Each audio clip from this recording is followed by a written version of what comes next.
Ate Binay, just for kids. Ang pag-aaralan natin ngayon ay mga kulay. Ano kayang kulay ng mansanas, ng saging, ng ubas, bayabas, at orange? Mamaya, aalamin natin kung anong kulay nila. Pula, P, U, L, A. Pula. Asul, A, S, U, L.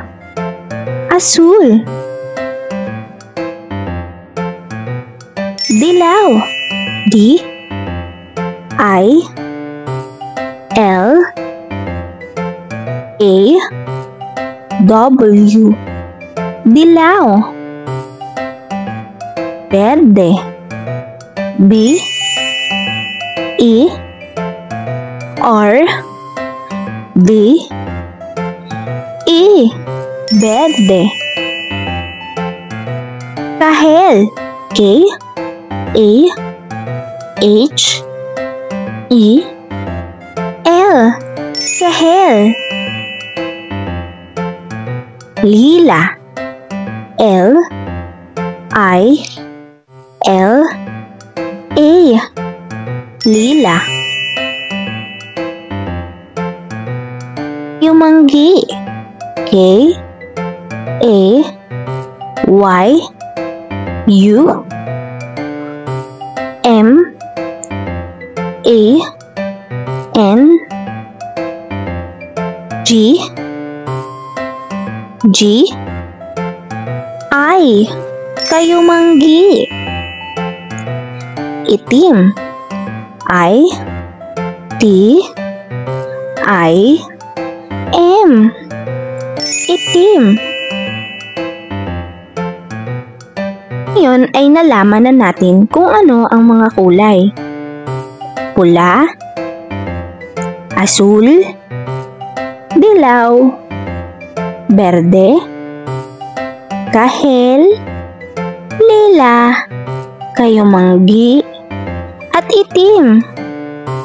Ngayon, tukuyin natin ano kaya ang mga kulay nila. Ano kayang kulay ito? Tama, pula. Ano kayang kulay ito? Tama, asul. Ano kayang kulay ito? Tama, dilaw. Ano kayang kulay nito? Tama, berde. Ano kayang kulay nito? Tama, kahel.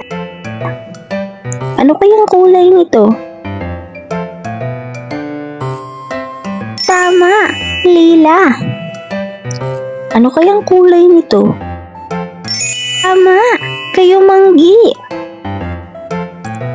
Ano kayang kulay din nito? Tama, itim. Ngayon ay alamin na natin kung ano ang kulay ng mga prutas na ito. Ano kayang kulay ng mansanas? Tama, pula. Ano naman kaya ang ubas?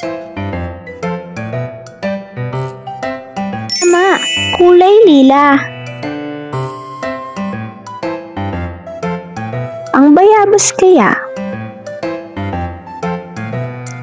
Tama, berde. E paano ang orange? Tama, kahel. Ano kayang kulay ng saging? Tama, dilaw. At ngayon ay alam na natin kung ano ang mga kulay. Pula, asul, dilaw, berde, kahel, lila, kayumanggi, at itim. Ito ang mga kulay. Pula, asul, dilaw, berde, kahel, lila, kalamanggi, at itim. Sana ay may natutunan kayo. Maraming salamat po.